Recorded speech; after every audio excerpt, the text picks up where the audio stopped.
Praise lord. ప్రభువైన యేసుక్రీస్తు యొక్క గొప్ప ఘనమైన నామములో అందరికీ ఈ ఉదయకాల సమయమున శుభాభివందనములు తెలియజేసుకుంటున్నాను.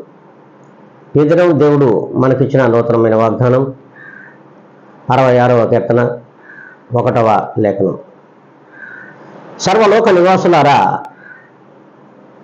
దేవుని గూర్చి ఉత్సాహగీతము పాడుడి. దేవుడే స్పష్టంగా మనతో మాట్లాడుతున్నాడు. ఏది ఏమైనా మనం ఈ లోకంలో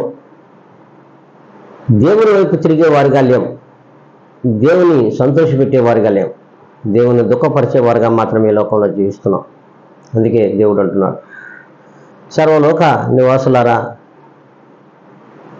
నన్ను గూర్చి ఉత్సాహగీతం పాడలేరా మీరు? నేను ఇన్ని చేస్తున్నాను కదా మీకు, మీ కుటుంబాలకు. మరి అంతేకాకుండా మీలో ఉన్న ఆత్మ నాది కదా, మీ దేహం నాది కదా.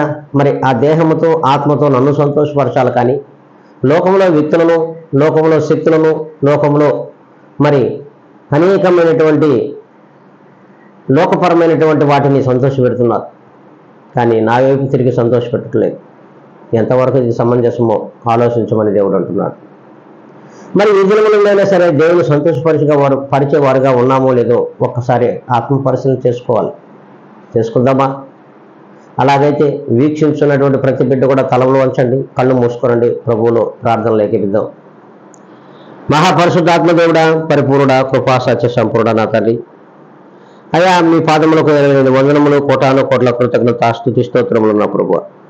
అవునయ్యా, మేము విశ్వాసులం అంటున్నాం, మిమ్మల్ని నమ్మాం, కానీ నాలో ఏమాత్రం కూడా ఏ ఒక్కరు కూడా మిమ్మల్ని సంతోషపరిచిగా వారుగా లేరు.